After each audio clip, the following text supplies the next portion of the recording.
Welcome.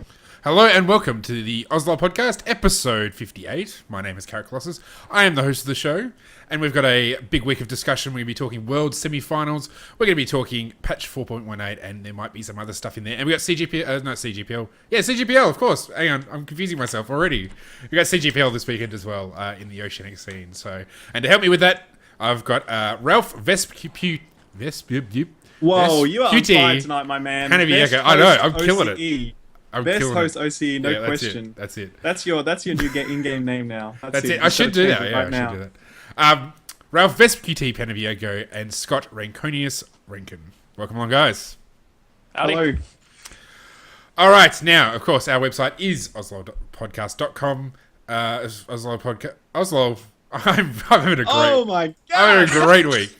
It's so good. Take over, my man. This is your chance. Right. No one will mind. Just that's like, it. Yeah. We need of Ranconius. We need a coup to take over the That's the right. host. We really do. OzLoL.trinityforcepodcast.com, where you can get all our previous episodes. You can get links to social media, including Facebook and Twitter. There's a live Twitter feed for myself and the other gents on the show. And if you go to trinityforcepodcast.com, you can find the episodes for our sister shows, the Trinity Force podcast and the T-Force LCS Rundown. And so make sure you check those guys out as well.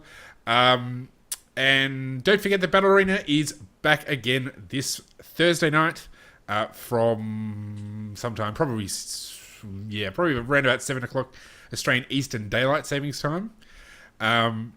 And it's an opportunity if you are bronze to gold to join us, where the Shoutcasters will help you get better at the game. So let people know we're always looking for more people, especially in the first game. It's usually a bit slow to get people in. So if you are keen to get better at the game and you have mates who are keen to get better at the game, then join the OzLoL chat room in the client, which is OzLoL. And then you can get the details of the game, and we'll try and help you get better at the game. So that's it for show news. Now let's get into some cool stuff that's been happening in the Oceanic, the world scene, in fact. Last weekend we had the World Semi-Finals in Seoul, in Korea, where we had two sets. We had Samsung White versus Samsung Blue in the first game, and OMG versus Starhorn Royal Club in the second set of games. I got to watch it. I know Ranconius did too. Ralph, did you get a chance to see any of the games? Yeah, I got to watch both of them, actually. Yeah, I got to watch both of them. Excellent. So it was good. Well, let's talk about Samsung White versus Samsung Blue. So, of course, spoiler alert. We're going to tell you who won the game in this. Spoiler alert. Yeah. So, in the first semi-final, Samsung White beat Samsung Blue 3-0. These are, of course, best of 5. In the second semi-final, Starhorn Royal Club beat OMG 3-2 in a nail-biter. What a series. Yeah, what a series. So that's pretty amazing. Let's talk about the presumptive favourite going into this final, which would be Samsung White, just smashing Samsung Blue. Yeah. What do you guys think of what happened in that game? Here you go, mate. You go. I was just gonna say that. Look at the respect that both of those guys had for each other on the stage. I mean, as soon as the series ended, Samsung White guys were straight out of their chairs, straight over to Samsung Blue. They could see exactly what the games were doing to them, and they're such good mates. And that is just, I think, for me, gamesmanship and sportsmanship has always been incredibly high on my list of things that make me respect a player. So just to see that coming out from everyone involved in that series was just amazing. Yeah, I mean, so I guess just as a bit of context to that, obviously Samsung Blue were completely demolished in this series. I don't remember the exact score off the top of my head, but it was just a resounding trouncing of Samsung Blue, and and at the end of the game, Samsung Blue were literally in tears. So Deft was like just sitting there crying, and do you know what I mean? And so like the guys from Samsung White just went over there and they were hugging him and reassuring him, and like all of them were just hugging each other, and it was a really special moment. I think it was like brothers. It was like a family. It was like brothers. It's like we talk about like esports being a sport or not or whatever, and it's like you just realize how dumb all those discussions are, because ultimately you've got these really competitive people who just train their whole lives for this, and then at the end of that, when they beat one of their opponents, they like literally go over to them, and just like that level of sportsmanship doesn't matter if you call it a sport or not. Like, it just makes you realize how dumb all those debates are. At the end of the day, this is something. Do you know what I mean? Like, it's really something, and it's pretty amazing that the sport or the competition or whatever you want to call it is capable of that sort of, I think, I don't know, that sort of maturity or that sort of like camaraderie, sportsmanship, whatever you want to call it. It's so rare in any competitive arena, and it was, I think, just a really, really big moment, and I really appreciated it. So, yeah. Having said all really that, good. though, I mean, it was great sportsmanship, but in reality, the games themselves were complete stomps. Like, it for was sure. comparable to the finals from last year, which were Yeah. quite anticlimactic. So, I'm not quite sure what happened. I mean, it just Blue was just Samsung on tilt. Yeah, Just on yeah, tilt. yeah. But certainly That's by it. the end of the series, like Yeah. game 3, they were just like all over the shop. Yeah, absolutely. So yeah, I mean, Can we talk about some of the picks sure, go coming for out it. of those games? Yeah, yeah, yeah. Some very Samsung interesting Blue picks. opened game 1 with a Varus, and that was counted out Yeah. immediately. On the other side, Samsung White went with an Akali. When was the last time, Yeah. excluding West Rice, of course, that we saw an Akali at this level of the game? Yeah, never. I can't never. remember. And Never he happened. went 908 on Akali. He was which is completely smashing everyone, just Yeah. like hopping around everywhere, doing everything. It was like massive. It was solo massive. queue. Yeah. It was solo queue queue. Akali. It was Which is so, depressing. It was. Also in that true. game, Pawn in the middle went 7-0-11 on Jace. Now, I gotta That's say, right, yeah. in both the finals, I don't think I've ever seen so much Jace. I think Riot Benji was Yeah. probably in sort of fits of just ecstatic pleasure because he's being a big Jace player. But yeah, lots of That was Jace Jace in these mid finals. as well, wasn't it? was Or Jace mid, yeah, Was that yeah, Yeah. wasn't a lane swap, was it? It was an actual Jace mid intended No. first 2 games. Jace mid, and that Yeah. was to counter a mid rise, was it? I'm trying to remember. Game 1, Yasuo. It was into Yasuo. Was it? Okay, Yeah. fair enough. I don't know why I think rise anyway. I mean, and But they yeah. it should be also be mentioned they only gave up 3 kills that entire game. Mm. In fact, I think they only gave up like half a dozen kills in the entire series. 3 games. So they gave up 3 kills in the first game.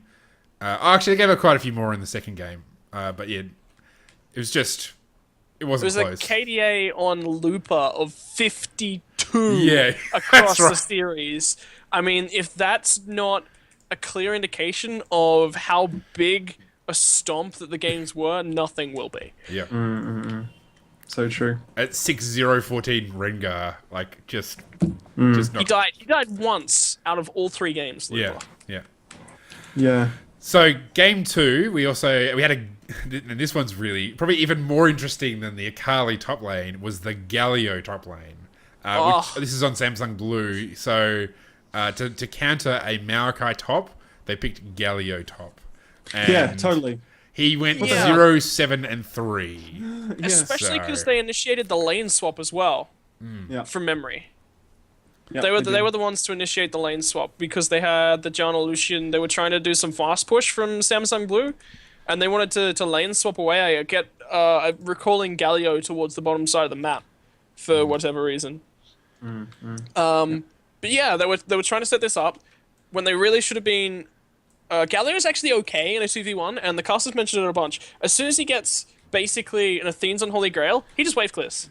Yep. He just throws Resolute Smite and the Gust of Wind thing that does The damage. gust of wind thing.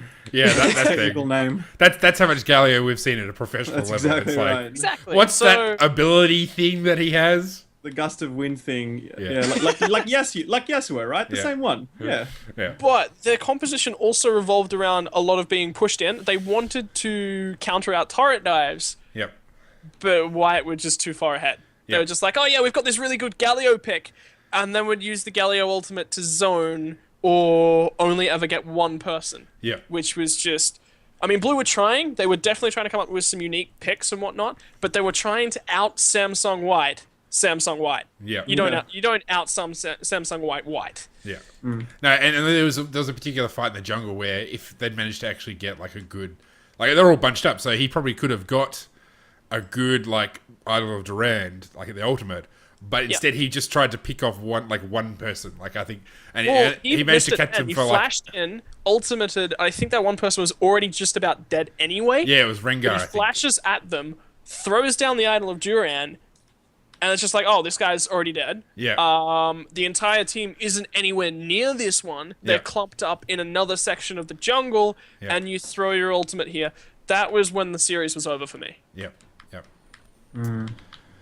Yeah, it was. Yeah, it was. I mean, I think. Yeah, I think it was definitely. Unlike the second, like the OMG versus Samsung, not Samsung, Starhorn Royal. Like, I think that Blue were truly outclassed. Yeah. Game 3 wasn't much better. They just kind of never. Oh, that's right.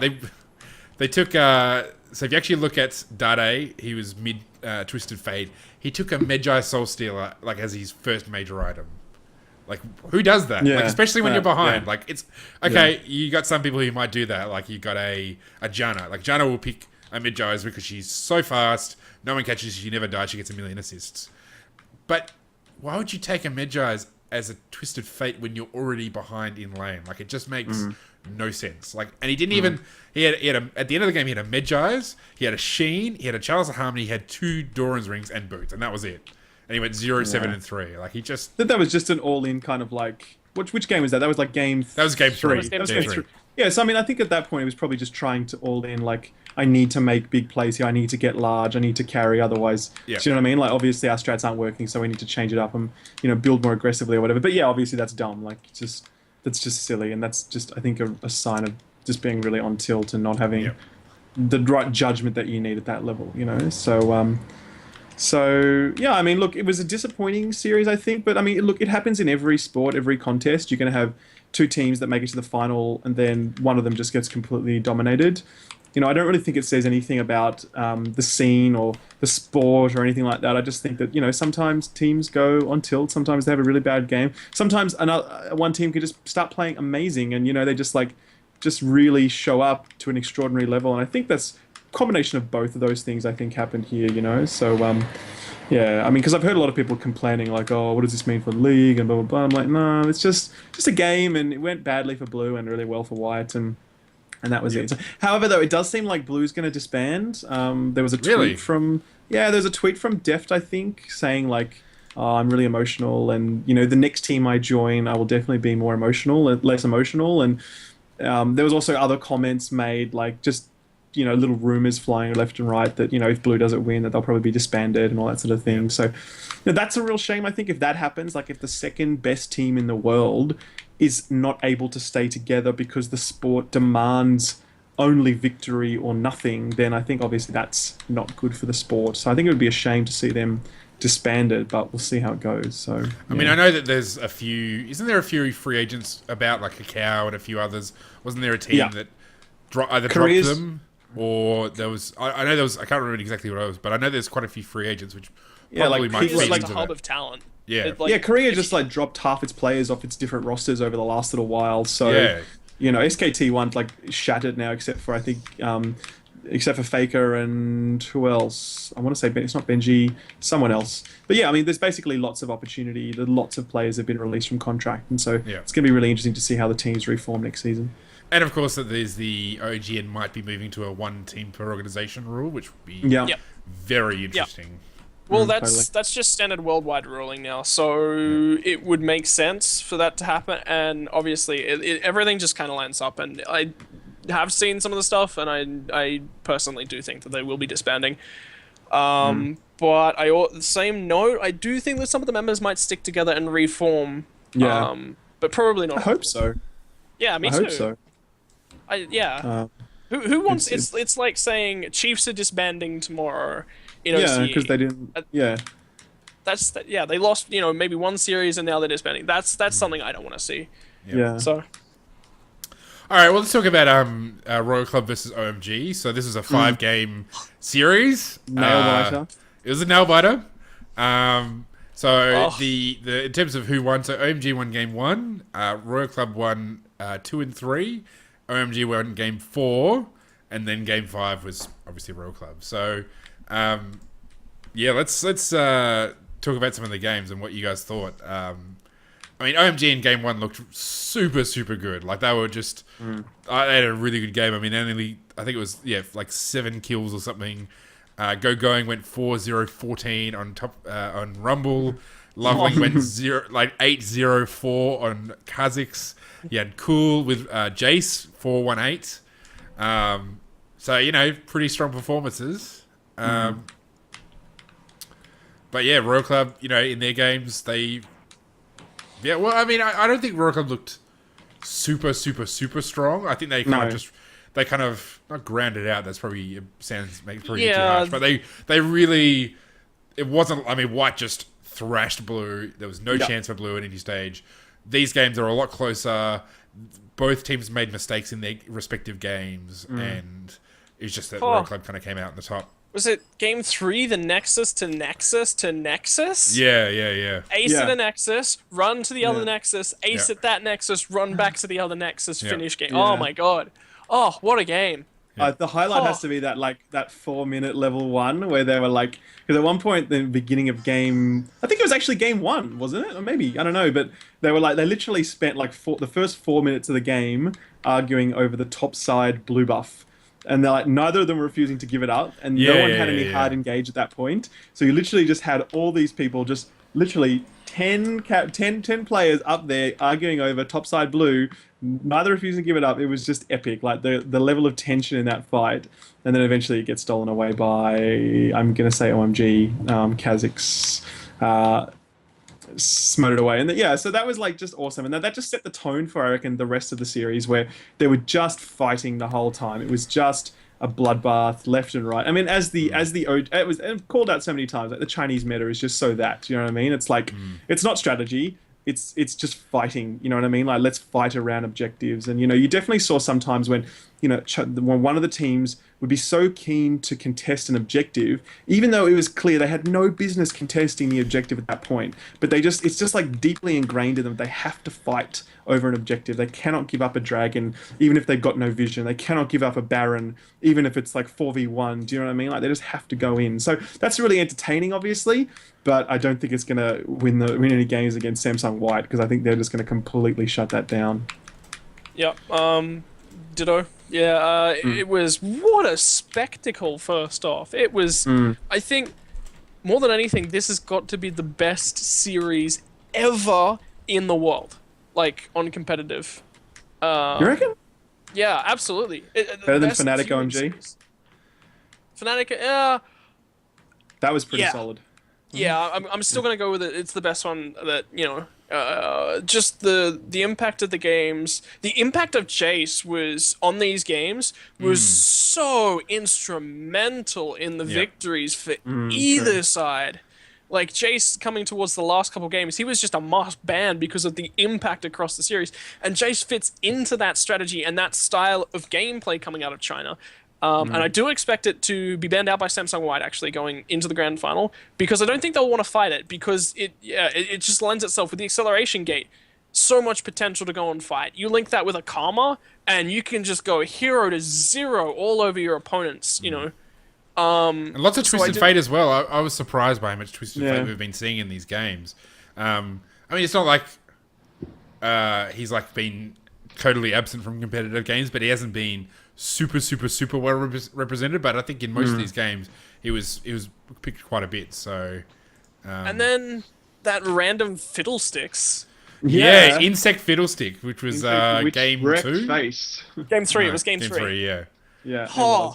Yeah. And he's just amazing. wait, you guys have used all your CC. I'm just going to jump over this wall. Oh, look, it's time to turret dive. Okay, sounds good. Totally. And it was so obvious that they just weren't ready for that. Who's going to be ready for a Fiddlesticks, at the competitive level? Who's going to be yeah, guys, let's prepare for Fiddlesticks, because it's possible someone will bring that out and completely dominate. It's not going to happen. Yeah. You know what I mean? So that, and so you were seeing them make really dumb choices. They'll sort of be hugging a wall, with no vision of what's on the other side, and that's obviously what Fiddlesticks waits for. That's his thing. That's his one move. You know what I mean? He waits at the other side of a wall, pops over, boom. And you just saw them do it on at least 2 occasions where they were just so caught out by that Fiddlestick. So I mean, it was quite hilarious to watch it. And if you're a Fiddlesticks player, which a lot of solo players are, and he's quite strong in solo queue, then I recommend watching these games, because you'll really see how much destruction Fiddlesticks can wreak. And the important part about that was that the casters of the games made mention of how he worked his skills and whatnot to max out. He went for 3 points in a drain, then maxed fear. So, he had really nice damage, really nice sustain, and then really nice CC as well. All on top of that, as we do lose Ralph. Yeah, we lose Ralph. He just disappears. He's gone. Fiddle's about to jump over his wall, so... that's all right. Oh, he's back. He's back. Well, I'm back. Sorry, guys. Yeah. I just had a flatmate-related emergency. So Okay. it's all good now. We're safe. Okay, good. All right. Well, this is what you get when you have live radio. Totally. Yeah, I mean, there was an instance where OMG were pushing the tower, and they basically just caught out again, like by just one big fiddle ult. So it is. It was Insec really proved that he is a top tier jungler in these games. In fact, I think most of the games he really showed himself to be a force to be reckoned with. Especially since, from what I understand, in OGN, by the end of his time in Korea, like, people kind of saw him as coming off the boil a little bit and not being quite as good as he was. Where these games, he was instrumental, without a doubt. He was instrumental in all these games. Absolutely. When the game went one side, he was a large part of the reason it went that way. Even when they lost, he was still trying to make plays, but obviously they were just goal behind. Actually, Game 2 is an important thing to point out. We had a record broken this week. Starhorn Royal Club have now got the record for largest gold deficit to win a game. Yes, that's right. Yeah, because the end of this. That's right. Because I went and had dinner and came back just for the end of the game, and I'm like, what is going on with this game? This is just insane. How does this happen? Yeah. But yeah, they lost. Wrong on They were about 20,000 down, and they still managed to win. And it wasn't one of those games where it was like 85 minutes and they're 20,000 down, and it doesn't matter because they've all got 6 items. Like, they were legitimately behind. Caught out OMG, and then Was that the Baron throw? I'm trying to remember. Did that start at the Baron throw? I remember OMG had a really commanding. That game started at the Baron throw. Yep. They had a really commanding lead, and that was it. And then they started contesting Baron in a really dumb way. It was like Starhorn Royal had like 4 players up. They had vision of the pit, and then OMG were like, the hell with this. Let's just go Baron. Let's start a fight. Do you know what I mean? It was like. Okay, sure, obviously, like, you're ahead and you're stronger, sure. But at the end of the day, Baron is still a massive throw. If you're ahead and you're starting a fight there, and you're not like, I don't know, it makes no sense to me why teams do this. Do you know what I mean? If you're ahead, you don't need Baron, like, you just stop them from getting Baron. Like, I don't understand why there is such a huge focus on trying to start fights at the Baron pit when you're so ahead. Like, it just makes no sense. And I think they really paid for that, obviously, so, yeah. Yeah, absolutely. All right, any final words before we move on to talk about some other stuff that's happening? Or actually, what do you reckon? Do you think that Royal Club has a chance against Samsung White? We'll finish with that. I mean, we called Narjan White Shield against OMG. I think all of us called that, I think. And we were like, nah, there's no way that OMG's going to have a chance. They'll just get outplayed by the strategy of Korea. That was obviously wrong. Obviously, Narjan White Shield's not Samsung White. I mean, I don't see it. Like, I just think that their style... Samsung White can do everything. They can team fight perfectly. They can play perfectly individually. But more than anything else, their strategy is just better. They are at the objectives earlier. They are warding earlier. They know how to turn things around better. They just outplay better in every way. So I just don't think that fighting meta is going to be able to take down Samsung White. So, I mean, I suspect it'll be a bit of a stomp. Again, going to be hesitant in the way that I call that, but from what I've seen, I can't see it being anything but, because I just think that Samsung White will just grind them into the ground strategically. I'm going to disagree. I want OMG at the bare minimum to push White. Royal Club. Because I want to see what White play like when they are pressured on the world stage. No one anywhere in this tournament has pressured them at all.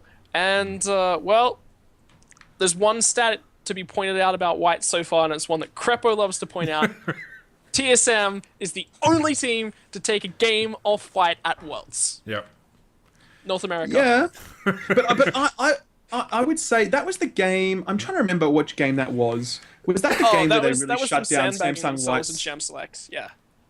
That was okay. That's right. When they made really dumb picks, that was like, "Hey, we've won this. Let's just like pick all in champions," and you know what I mean. Like, yeah, I get that. So I don't think that was Samsung White really focused up at that point. But I mean, look, I would love to see Starhorn show up and like play really well, blah blah blah. But like, I just didn't see any actual like really compelling, strong strategic choices coming out of those games. Like the dragon was not warded early. Same with Baron. Like buff camps were not warded early. Like all the stuff that Samsung White is just so strong at. I never saw any of that coming through from Starhorn or OMG. So I would love to see them put up some great contests. I'd love to see them push them, but I just haven't seen that they're really capable of that to this point. So I'm fairly sure that it's going to be a very one-sided contest.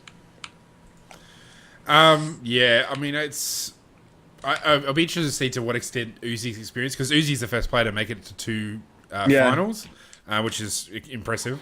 And Massive. so I wondered to what extent his experience will with their preparation, and also Insec, because Insec played for he's a Korean who played with some of the best teams in Korea.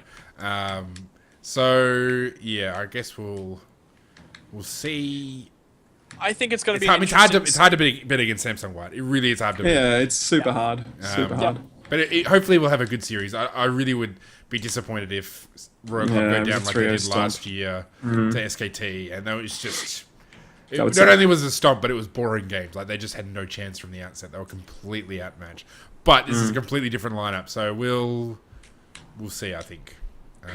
Yeah, Uzi and Insec. I mean, maybe they'll produce some sort of magic, but I mean, you've still got Dandy, Name. Like, I mean, it's not like there's anyone on Samsung White who is weak. Yeah. So you've got two strong players on Samsung. Oh, sorry, on Starhorn Royal. And I think you've just got a full roster of the best on Samsung White. So we'll see. I guess we'll see. We will see. All right, let's move on. We've about halfway through, and we've still got heaps more to talk about. So this weekend, well, firstly, we should mention that there's a bunch of MOBAs. So if you want to go see the Worlds live, in Perth, Melbourne, and Brisbane, there are events, and we'll put them, we'll retweet them now or soon. So Perth at Universal Bar from 1 o'clock. You've got Melbourne MOBA is at the Crown, and that one's actually going to be having, I think, Lamille and a bunch of players will be there. So you've got Lamilla, Lucifer, and a couple of guys from the Chiefs will be there. Rosie, Spooks, and Swiffer? Swiffer, yeah. Just so that looks pretty good. And then at the Botanic Bar will be the Brisbane MOBA. So make sure if you live in those cities, go check them out. There was one in Sydney, but it got cancelled. So go check those out. I would go to the Perth one, except it's 3 hours. I'm busy on Sunday morning, and it's like a 3-hour drive up to watch maybe 3 games and then a 3-hour drive home. So, alas, it's one of those things that just won't quite pay off for me as a country person. So check them out anyway. CGPL LAN finals this weekend as well, on the Sunday actually. So hopefully it won't overlap with Worlds. That would be pretty bad. But playing this weekend, we've got Chiefs, AV, Envy, and Immunity playing for a prize pool, which actually I think is pretty decent at the top. From memory, it's quite a decent prize pool. $2,700 first prize. That's it's pretty good. Yeah. Sorry, as a member of the AV team, or the general manager of AV. Full disclosure here. Full disclosure. Yes. Tell me what your thoughts are. Well, actually, if anyone in Sydney wants to go and see it, that'll be live at the Australian Technology Park. Saturday is going to be Counter-Strike, and Sunday is going to be League of Legends, as far as I know. But yeah, Chiefs' decision-making and team fights have been a little bit all over the place, and currently, second-best squad is a tie-up between AV and IM in my mind. I don't think NV is of the same quality. And actually, I don't even think NV has a team still together. So I'm not sure what the go with that game is. But that said, I Of course, yeah, AV did because top the ladder. Heavens said he was a free agent, and there Yeah, was he is. Yeah, so Everything I've heard is said that Envy is totally defunct, so I'm not sure what the go is there. Are they sending a squad? Are they sending just a squad just to show up and perform? Just to get prize money back through Envy? I don't even know. But yeah, no, my opinion, it is actually going to be tough. This will be a really good decider for who's going to come out of group stages and look solid going towards PAX. Yep. Because it's definitely going to be AV and Legacy in my mind coming out of Auckland Armageddon, and that would set it up so it'd be AV. I think I put AV at number 1 spot from Armageddon and Legacy at number 2, and that would set it up for Chiefs Legacy, so the rematch from Winter Finals, and then you would have obviously AV versus Direwolves, which they have actually lost to before. You got to remember that. Yeah, okay. So. That actually, this is going to be a really nice set and of games to watch, and a bunch of things. I'm keen to see the games this weekend. It should be good. I mean, I think, I guess as a long-term observer of who were they before? Frenetic Array, then Dig, then Extremers, now Immunity. You know, because we've had people in our show involved in the team for a long time. I'm interested to see how they go, because they did look good against Chiefs. They looked pretty awful against Direwolves. So, I mean, the key thing for them is getting the consistency there. They have got a talented team, and I guess I'm keen to see if they can actually make use of that talent to really succeed. So I think this is a good opportunity for them to kind of really get more experience, get just focusing on getting their stuff together, especially now that they've been eliminated from the Oceanic Finals. These sorts of opportunities are really important for them, so they can sort of start preparing for next year. And AV have been looking really good. You know, I mean, before they had all the squad changes, it was definitely not. You know, they weren't looking so crash out into, especially with Winters and stuff. But now they've had the changes, they are looking pretty good. So, yeah, it'll be good to see how that all goes. Yeah, I mean, this is going to sound biased, but this isn't biased. I really think that as soon as AV, the squad, actually has put some time and effort together and has been together for long enough to actually really start getting that synergy going and the shot calling and everything down on point, I think 6 months from now, they're best squad in Oceania. Yeah, I can imagine that. Yeah, I guess it's. I mean, it really comes down to consistency. I mean, that's the thing that separated Chiefs from everybody else for the last 2 years. It's just the consistency factor, and so it'd just be interesting to see how that goes. If they can get the consistency down, that's will enable them to take on Chiefs and really push them. So, yeah, it'll be good to see how that goes. All right, we believe that Team Down TV are casting it, so make sure you follow them on Facebook and on Twitter. They'll post all the links for that, and they're a good group of guys, so make sure you follow them and support them.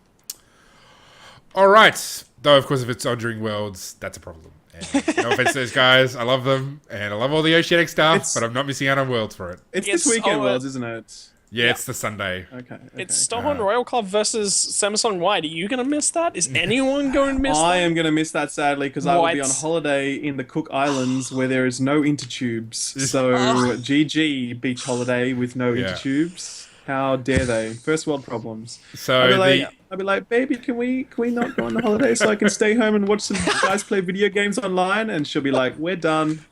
Goodbye. Can we spoil you and just ruin the result before you've watched it? Can we? I'm that guy that will just look up the result straight away. I can't not know the result. I'll watch the games after, but yeah, I'll be too annoyed. And plus, it won't be possible. Bloody Riot will just plaster it all over the client the minute they win. Do you know what I mean? Yeah, cool, thanks. Thanks for the spoiler-free stuff. Yeah. The games, the World's Final starts at 5:45 p.m. Australian Eastern Standard Time. So presumably, the CGPL stuff will be able to start earlier than that. So hopefully we'll be able to watch a bit of both. All right, let's move on. We've got about 25 minutes. Let's talk about patch 4.18, which is a nice little patch. It's got some nice little things in there. So probably some of the biggest changes we've got is Scion. The new Scion rework is now available. And available for you to run past your ultimate and cast the whole team endlessly because that seems to be the videos going on. We've got some Akali changes and bug fixes for Azir. Oh man, A few little things, other things here and there. So let's talk about Scion. So complete kit and visual update. You would have seen it probably in the client. He does look flipping amazing, and he is, my gosh, he is massive. Like he is genuinely bigger than every other champion in the game. He's about the size. Like he starts off about the size. He's like bigger than golems. Yeah. Yeah, he's very large. He's not as big as Zac or Cho'Gath when they're at their full size, but still towers over them. He's like a 3/4 size Cho'Gath, I think is probably the way to say it. Yeah. So what do you guys reckon?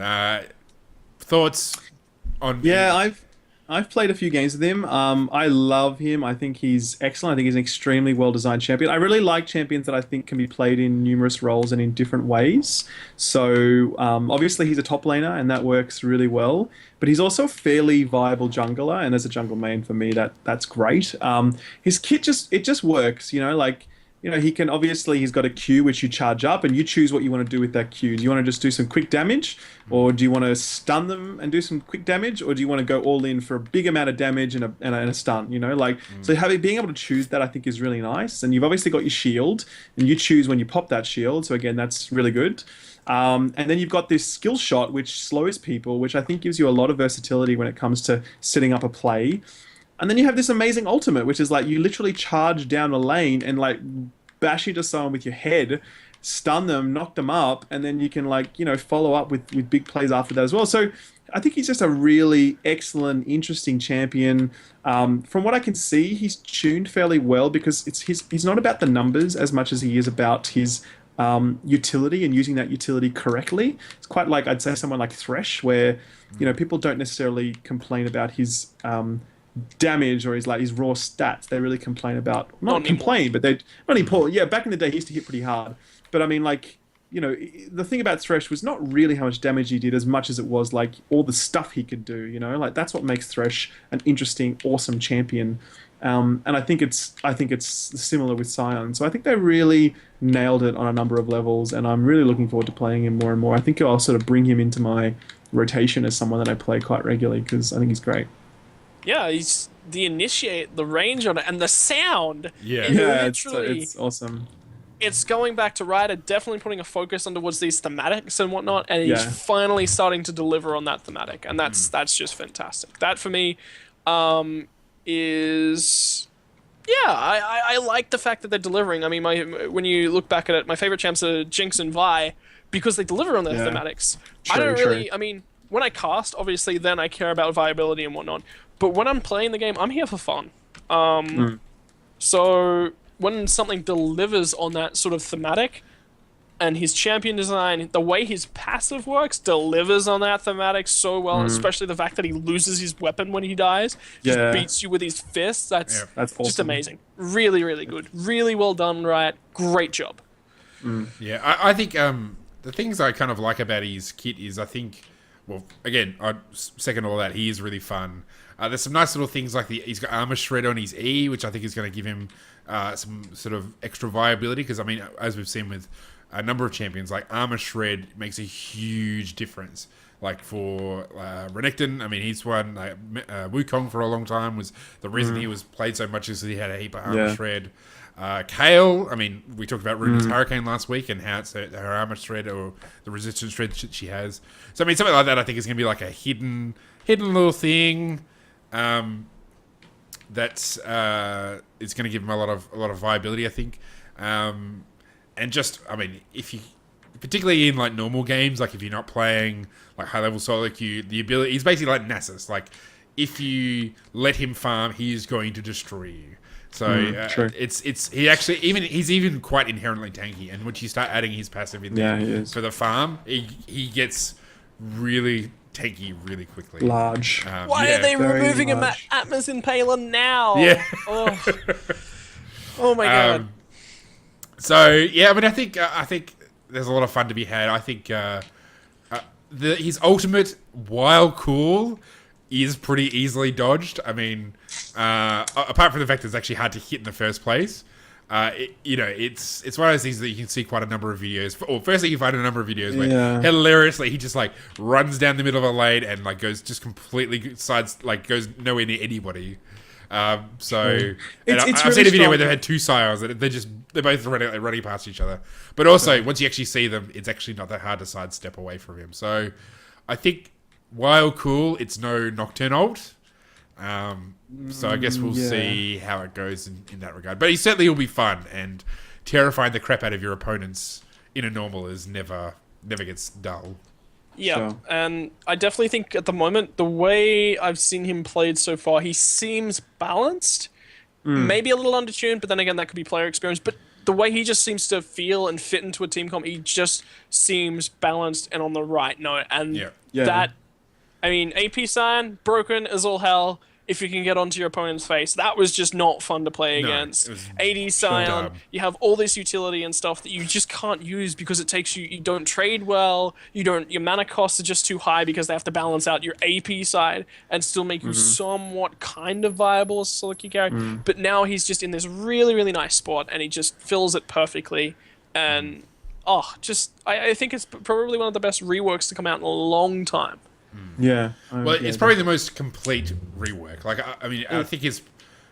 I can't think of another champion they've basically had to completely rebuild from the ground up, like, at every level. I know we're going to see more of that. I mean, I guess with Poppy and Tarek and...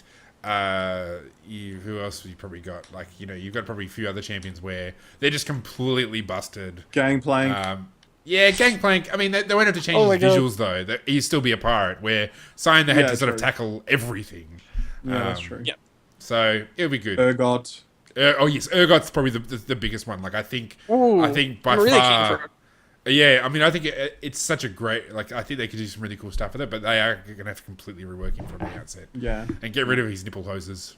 Love them nipple hoses. Don't love those nipple hoses. Don't touch them nipple hoses. We'll rise up in rebellion. All right, let's talk about some Akali. So Akali's had her stealth mechanics change. So previously when she was stealth, she got bonus MR and armor, which I didn't realize and now seems completely stupid.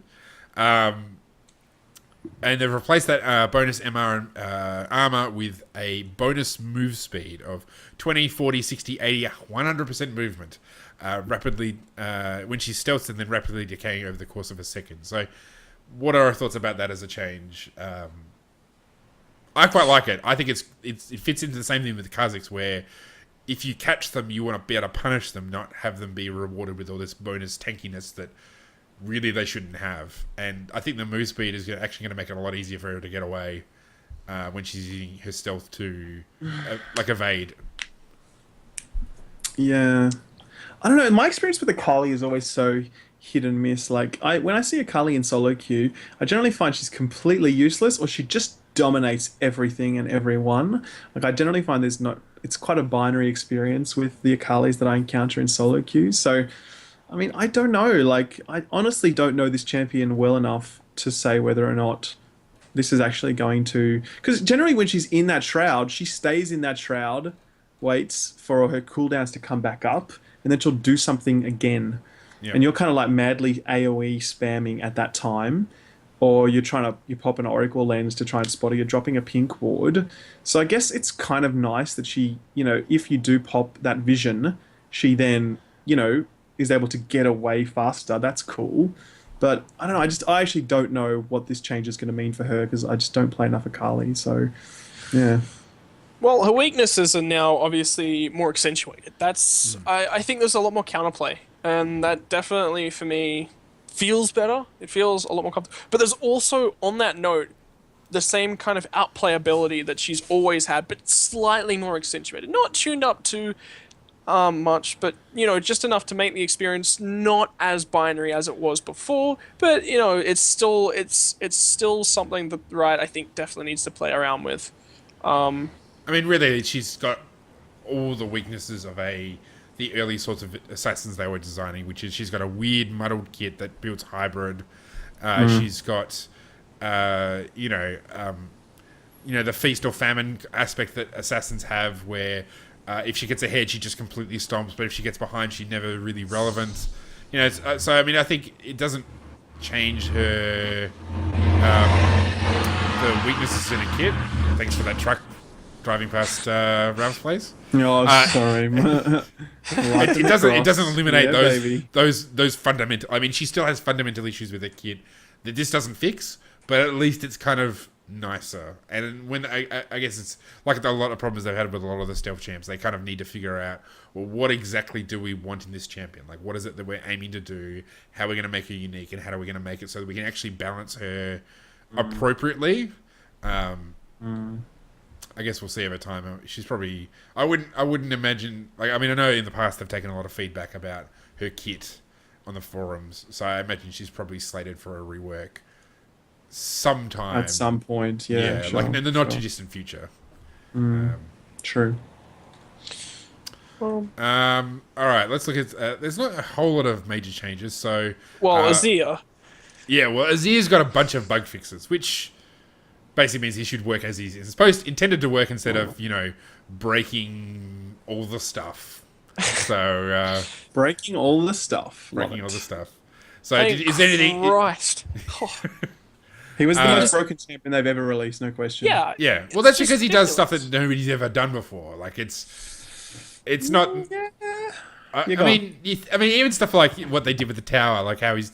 I don't know if you saw the videos of where he broke the tower AI by pushing the tower out of the tower. Like, how does that even work? Like, it's so you get these weird things like that where he's obviously completely unique. They've had to do a whole bunch of tech just for him, and now now it's catching up with all the bugs. So, was there anything that you wanted to mention in particular, Scott, or? No, I just think that he feels a lot more solid, and I think we might actually start to see a bit of Azir play now. I do think the zone control is nice, and it's a nice idea. I just kind of think he's a little bit weak.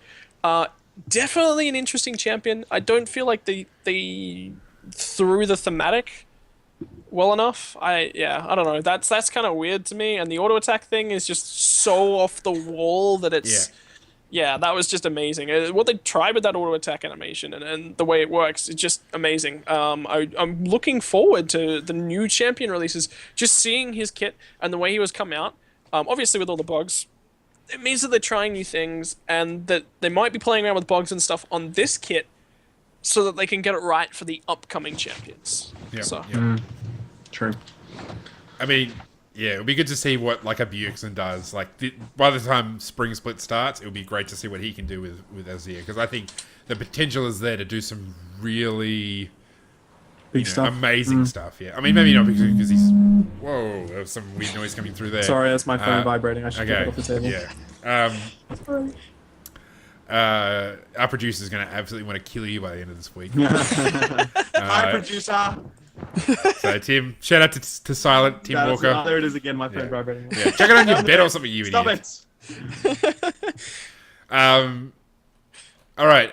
Gangplank's had a nice little change. So now his yeah. ult does consistent damage per second.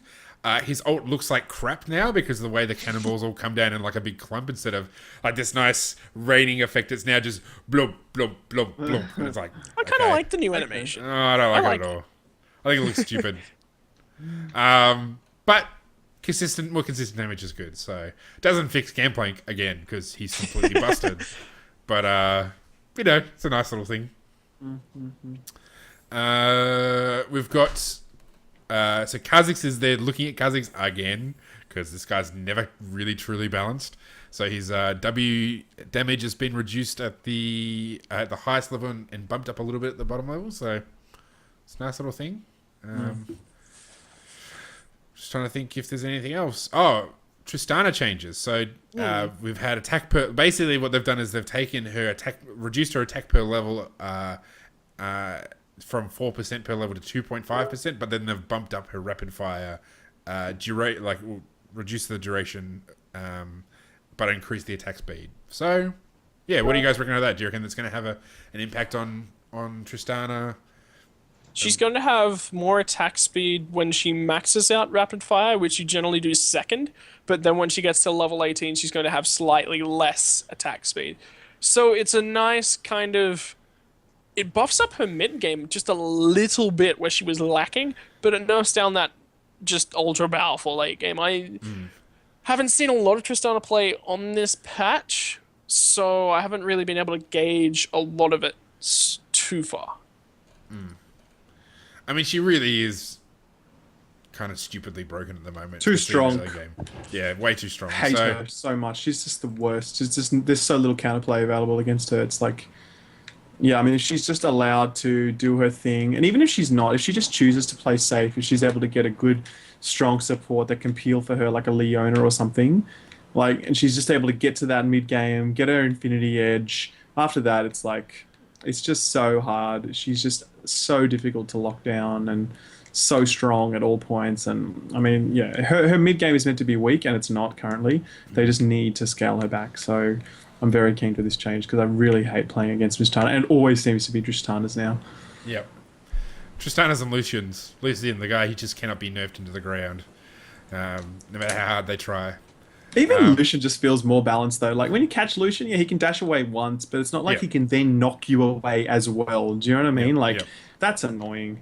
So you have to play Akali to catch Tristana. yeah, literally. Got 2 gap closes? No. Okay, cool. Bad luck. Yeah.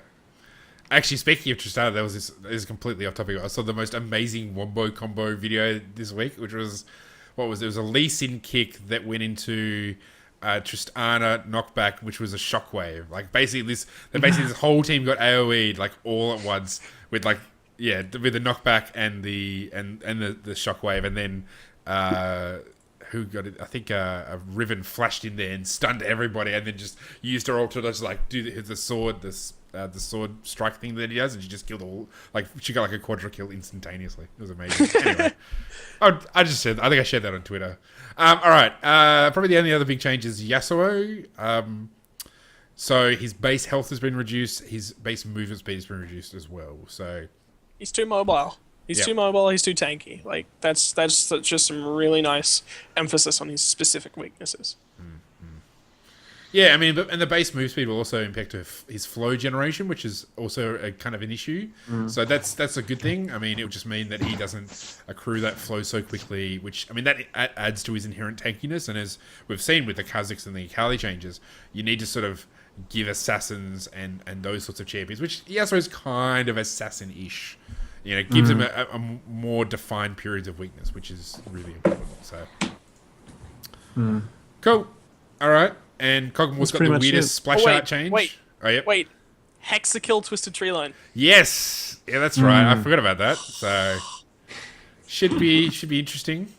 Double jungle, double man lanes. I don't know. What are you guys gonna do? I don't know. I actually played Twisted Tree Line, which is nice. I love Twisted Tree Line. Any Twisted Tree Line, so I just don't know. Like that's all I know. It's really small. It's really small, right? Yep. And there's 3 jungle camps aside, so you can't really like send 2 people into the jungle. So do you send 2 people in the jungle, clear the camps instantaneously, instantly gank, or do you send them to lanes? What are you going to do? Well, you can have the junglers just attacking each other around the shrine in the middle, like just constantly. Yeah. Oh, of course, because there's 6. So there's 6 on each team, so there's 12 players. Yeah. Wow. So yeah, that is a lot. Yeah, I don't know what will happen. I guess it'll probably end up being more like 3 per lane, rather than 2 top, 2 in the jungle, and 2 in the bottom. I'm just glad that they're going to have like a semi-permanent Twisted Tree Line queue. Like if they had like ranked Twisted Tree Line, I would play that ranked Twisted Tree Line all the time in teams. Because just it's so much easier to get 3 people to play a ranked team game rather than trying to get 5. We have 3 people right here, right now. We're doing a podcast. That's it. That's right. Maybe if they have ever ranked teams for Twisted Tree Line, we can actually like play a game while doing the podcast. We'll be so distracted. It'll be so bad. That would be awesome. We'd be like yelling at each other. We'd be yelling at each other clerical error style. Yeah, what are you doing? Yeah. What are you doing? And Deckmaster Darius is coming. Yeah. Shout out to Cleric. So. And the new Cogmore splash looks really dopey. I don't know why they changed it. Because you know how he kind of looks like he's sort of supposed to be a little bit cute, and that he just looks like kind of weird. Anyway. He looks... I don't know. It also doesn't actually look these models like pink and stupid.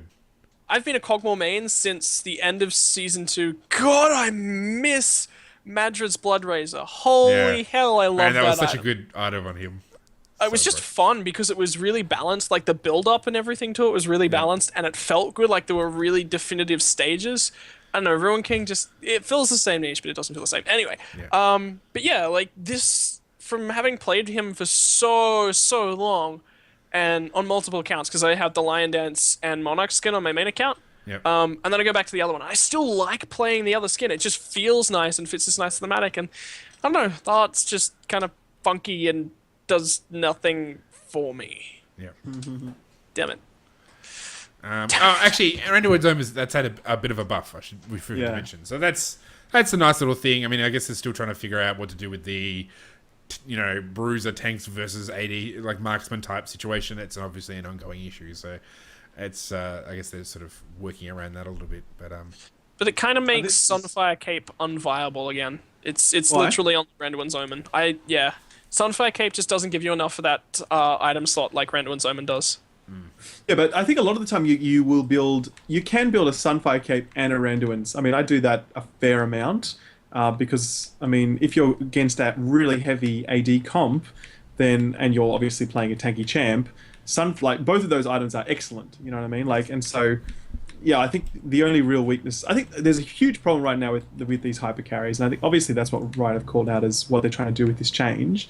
So, I mean, I don't necessarily think I'm going to... I don't think I would have chosen Sunfire Cape instead of Randuin. I think most people are going to take Randuin anyway. Especially when there's only Sunfire. 300 gold difference. Like, it's not exactly like a massive difference in cost to go from 2650 to 3000 to buy Randuin. So, Is Sunfire 2650? yeah. Okay, cool.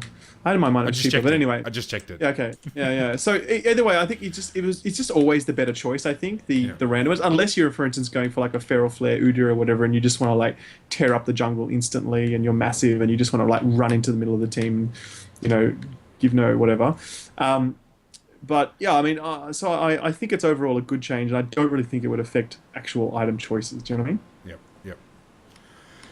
All right. Well, I think that pretty much does it for this week. I think we've pretty much covered it all. I think next week we'll get into some of the. So, if you weren't aware, there's been a massive range of pre-season changes on the PBE, and that's we might after we've talked about the World Final, we might start talking about that because I think so. There's some really interesting changes in there, and yep. It's pretty huge. It's pretty huge. So we'll try and get into that next week. Before we finish, do you guys have any shout-outs? None for me this week, no. Yeah. I think we just need to reiterate the Cyber Gamer Premier League. I'd just like to see some more coming out of it. But the other thing coming up is, actually, when you mention it, this is going to be the last LAN event for IM and NV for the year, if NV does show up, whatever's going on there. Chiefs and AV, obviously, Chiefs have packs, and AV still have Armageddon Orcon and potentially packs. But on the online side of things, League Bootcamp have something in the works, which we'll have more details on as it comes out. They're trying to build up a ladder to play regularly, which I definitely think the scene needs. So if you haven't already, League of Legends Bootcamp is the group on Facebook. Jump in there and get a part of it. That's good. And of course, we try to retweet stuff, or I try to retweet stuff all the time. So make sure you follow us on social media. We try to share these things to get all the good news out. So Facebook.com/OzLoL Podcast and Twitter.com/OzLoL Podcast. And if you are watching the stream, you can see all our Twitter handles on the screen. So you can follow us and we'll try and keep you abreast of all these interesting developments. And with that, we have got to the end of episode 58 of the OzLoL Podcast. Thank you very much for joining us, and we'll be back again next week. Good evening, ladies and gentlemen.